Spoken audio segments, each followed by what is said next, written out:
ಇನ್ನು ಹೆತ್ತವರಿಂದ ಮಿಸ್ ಆಗಿ ಅಮ್ಮನ ಮಡಿಲಲ್ಲಿ ಸೇರಲು ಹಂಬಲಿಸುತ್ತಿದ್ದಾಳೆ ಬಾಲಕಿ ಒಬ್ಳು. ತಾಯಿಯ ಮಡಿಲಲ್ಲಿ ಸೇರಲು ಕಣ್ಣೀರು ಹಾಕ್ತಿದ್ದಾಳೆ ಬಾಲಕಿಯನ್ನ ರಕ್ಷಣೆ ಮಾಡಿದ್ದಾರೆ ಅಕ್ಕಪಡೆಯ ತಂಡ. ಬಾಲಕಿಯನ್ನ ರಕ್ಷಣೆ ಮಾಡಿ ಅಕ್ಕಪಡೆ ತಂಡದವರು ತನ್ನ ತಾಯಿಗೆ ಒಪ್ಪಿಸಬೇಕು ಅಂತ ಪ್ರಯತ್ನ ಪಡ್ತಿದ್ದಾರೆ. ಬೆಳಗ್ಗೆ ರೈಲ್ವೆ ಗಾಡಿಯಲ್ಲಿ ತೆರಳುತ್ತಿದ್ದಾಗ ಹೆತ್ತವರಿಂದ ಮಿಸ್ ಆಗಿದ್ದಾಳೆ ಅಪೂರ್ವ ಎಂಬ ಹೆಸರಿನ ಬಾಲಕಿ.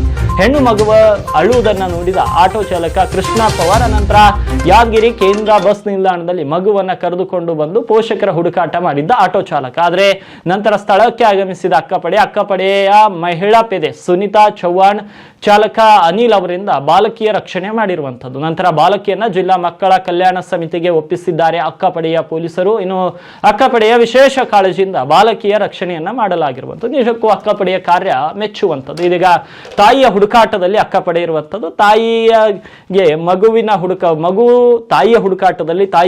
ಹುಡುಕಾಟದಲ್ಲಿದ್ದಾರೆ. ಈಗ ಇಲಾಖೆಯ ಸಹಕಾರದೊಂದಿಗೆ ಆದಷ್ಟು ಬೇಗ ತಾಯಿ ಮಗಳು ಒಂದಾಗ್ಲಿ ಅನ್ನೋದು ನಮ್ಮ ಆಶಯ ಕೂಡ.